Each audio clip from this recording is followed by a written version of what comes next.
Hello, നമുക്കൊരു chikoo milk shake എങ്ങനെ ഉണ്ടാക്കുന്നതെന്ന് നോക്കിയാലോ. അത് ഞാൻ നന്നായിട്ട് കഴുകി കുരുവൊക്കെ കളഞ്ഞ് ചെറിയ പീസസാക്കി കട്ട് ചെയ്ത് ചിക്കു എടുത്തിട്ടുണ്ട്. അത് നമുക്കൊരു മിക്സിയുടെ ജാറിലേക്ക് ഇട്ട് കൊടുക്കാം.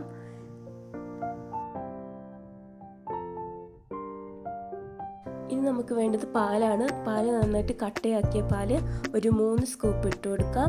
ഇനി അതിലേക്ക് വേണ്ടത് വാനില ഐസ്ക്രീമാണ്. അതൊരു 2 സ്കൂപ്പ് കൂടി ഇട്ട് കൊടുക്കാം. പിന്നെ കുറച്ച് പഞ്ചസാര കൂടി ഇട്ട് കൊടുക്കാം. ഇനി നമുക്ക് അത് നന്നായിട്ട് ബ്ലെൻഡ് ചെയ്തെടുക്കാം.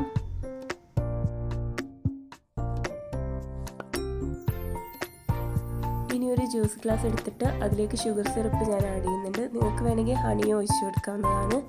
ഇനി നമുക്ക് നമ്മുടെ ചിക്കു മിൽക്ക് ഷേക്ക് അതിലേക്ക് ഒഴിച്ചു കൊടുക്കാം.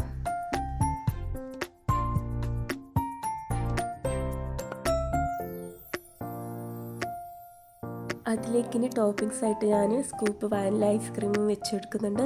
പിന്നെ ചെറുതാക്കി കട്ട് ചെയ്ത് വെച്ച് നമ്മുടെ ചിക്കു കൂടി ഇട്ട് കൊടുക്കുന്നുണ്ട്.